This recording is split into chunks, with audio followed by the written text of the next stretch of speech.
This time, I recognize the gentleman from Texas, Mr. Flores, for 5 minutes. Thank you, Mr. Chairman, and I appreciate the opportunity to be part of this hearing.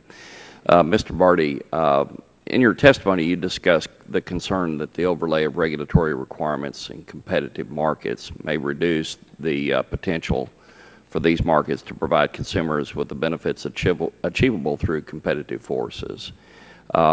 Basically, I think what that report says is that we should let the electricity markets work in a free fashion and not distort them. In other words, not picking winners and losers. And so my question is this: can we infer based on the testimony that FERC does not approve of the wind production tax credit or state renewable requirements or other similar actions that impair the ability of a competitive market to behave like a truly competitive market? I actually don't have an opinion on those particular issues, but certainly the goal of the Commission is to rely on competitive forces and prevent undue discrimination. That is one of our core responsibilities under the Federal Power Act, and we seek to do that so that all resources are able to compete in the wholesale markets. Okay, thank you.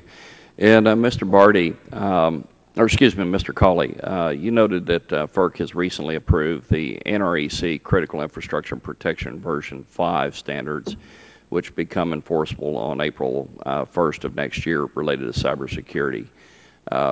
First question is, can you briefly expand on the new Version 5 cybersecurity standards?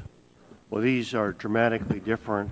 First off, they cover the entirety of the bulk power system, not just the high priority, highest voltage equipment. They require a risk-based controls approach, which means set up the systems to monitor, patch, keep up your defenses, as opposed to a sort of checklist type approach.